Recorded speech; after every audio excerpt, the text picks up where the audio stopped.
ইডির অভিযানের মধ্যেই মুখ্যমন্ত্রীর হাজিরা নিয়ে এবার কটাক্ষ করলেন অধীর চৌধুরী। কুখ্যাত বিখ্যাত আইপ্যাকের জন্য মমতা বন্দ্যোপাধ্যায়ের বড় যন্ত্রণা। আইপ্যাকের জন্য মুখ্যমন্ত্রীর এত মাথা ব্যথা কেন? নিশ্চয়ই কোনো রহস্য রয়েছে, মন্তব্য করেছেন অধীর চৌধুরী। হঠাৎ করে মমতা ব্যানার্জি আইপ্যাকের জন্য এত তৎপর হলেন কেন? এটা তো একটা political action committee, Trinamool party সবাই জানে। এই আইপ্যাকের পরামর্শে, তাদের বুদ্ধিতে, তাদের সমস্ত কিছু আদেশে নির্দেশে টিএমসি পার্টিটা চলে। এই আইপ্যাক মনে করুন গ্রামে কে পঞ্চায়েত প্রধান হবে, কে পঞ্চায়েতের টিকিট পাবে, কে অঞ্চলের সভাপতি হবে, সব কিছু তারা ঠিক করে। অকশান, তার জন্য অকশান হয়, এমনি এমনি না।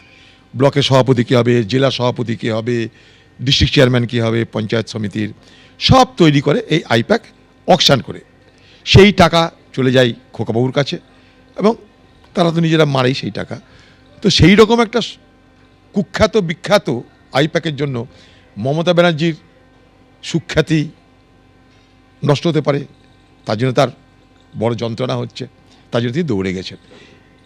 অথচ ইডি বা সিবিআই আরও পশ্চিমের আরও অনেক বাড়িতে, অনেক দপ্তরে, অনেক বাড়ি অফিসে এর আগে ছানবিন করেছে, হামলা করেছে, রেড করেছে। তখন কিন্তু মমতা ব্যানার্জির মাথা ব্যথা হয়নি। আচ্ছা, আরজিকর কাণ্ডের মতো এত বড় কাণ্ডে মমতা ব্যানার্জির মাথা ব্যথা হয়নি। এই বাংলায় প্রতিদিন যা ঘটছে তা নিয়ে মমতা ব্যানার্জির মাথা ব্যথা হয় না, শিক্ষক কর্মীদের নিয়ে মাথা ব্যথা হয়নি।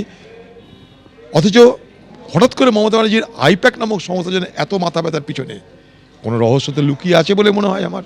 রামকৃষ্ণ পরমহংসজি বলেছিলেন, তুমি কাউকে কামড়াবে না। তুমি সাপটা কামড়াতো না।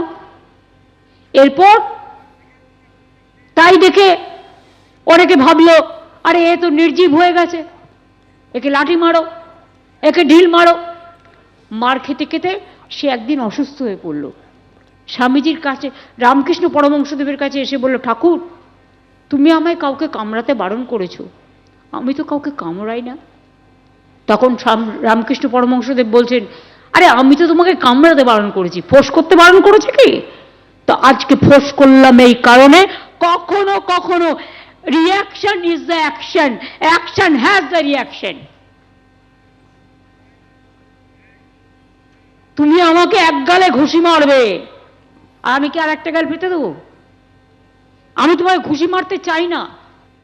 আজ সকাল থেকে আইপ্যাকের অফিস এবং আইপ্যাক কর্ণধারের বাড়িতে ইডির হানা, আর সেই খবর পাওয়া মাত্রই পৌঁছে গেলেন মুখ্যমন্ত্রী। প্রথমে লাউডন স্ট্রিটে আইপ্যাক কর্ণধারের বাড়িতে মুখ্যমন্ত্রী পৌঁছে যান এবং সেখান থেকে পৌঁছে যান তিনি আইপ্যাকের অফিসে, যেখানে বেশ কয়েক ঘন্টা তিনি ছিলেন। আইপ্যাক কর্ণধার প্রতীক জৈনের বাড়ি এবং সল্টলেকের অফিসে ইডি আজ একেবারে সকাল থেকে তল্লাশি অভিযান শুরু করে। কলকাতার পুলিশ কমিশনার মনোজ বার্মা পৌঁছানোর পরই আজ লাউডন স্ট্রিটে প্রতীক জৈনের বাড়িতে পৌঁছে যান মুখ্যমন্ত্রী এবং সেখানে হার্ড ডিস্ক, ল্যাপটপ, আইপ্যাক কর্ণধারের ফোন নিয়ে বাইরে বের হন তিনি। এরপর লাউডন স্ট্রিট থেকে আইপ্যাক কর্ণধারের অফিসে পৌঁছে যান মুখ্যমন্ত্রী। সল্টলেকের অফিস থেকে বেশ কিছু কাগজপত্র এবং ফাইল তোলা হয় মুখ্যমন্ত্রীর গাড়িতে।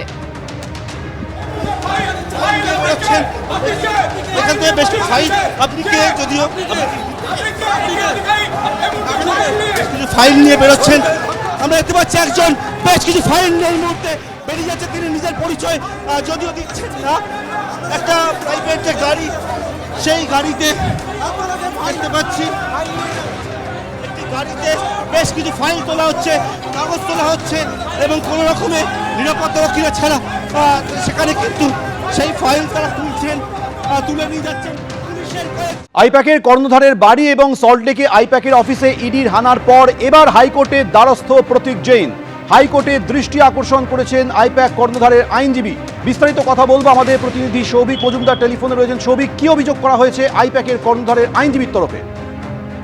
দেখো, বিচারপতি শুভ্রা ঘোষের এজলাসে আজকে প্রতীক জৈনের আইনজীবী সব্যসাচী বন্দ্যোপাধ্যায় তিনি দৃষ্টি আকর্ষণ করেন এবং মামলা দায়ের করার অনুমতি চান।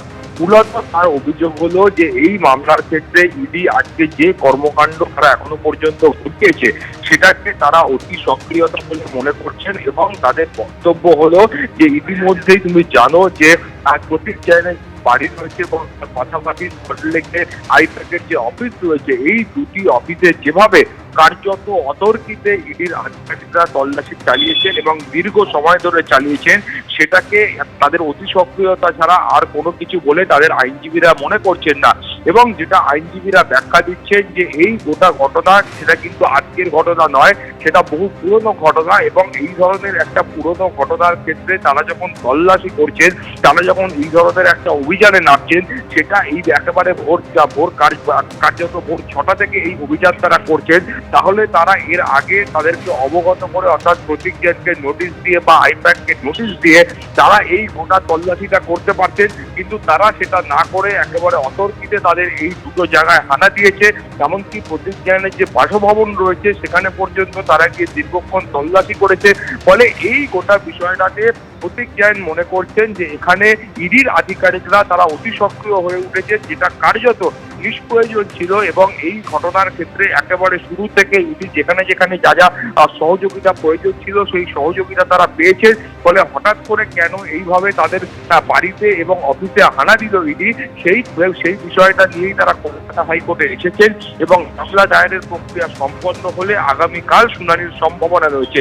তুমি জানো যে প্রতীক জৈনের আইনজীবীরা যখন এই মামলা দায়ের করার অনুমতি চাইছেন, তার ঠিক আগেই ইডির তরফের আইনজীবীরাও কিন্তু একই ধরনের অভিযোগ নিয়ে তারা কলকাতা হাইকোর্টে গেছিলেন এবং এই মাননীয় বিচারপতি শুভ্রা ঘোষের এজলাসে তারই দৃষ্টি আকর্ষণ করেছিলেন এবং সেই মামলার অনুমতি দেওয়া হয়েছে। ফলে এই মামলা এবং পাল্টা মামলা, এই দুটো মামলারই কিন্তু শুনানি আগামীকাল মাননীয় বিচারপতি শুভ্রা ঘোষের এজলাসে হবে এবং সেই সময় পরবর্তী যে বিচার প্রক্রিয়া আছে সেটা নির্ধারিত হবে। সৌমিক, ধন্যবাদ।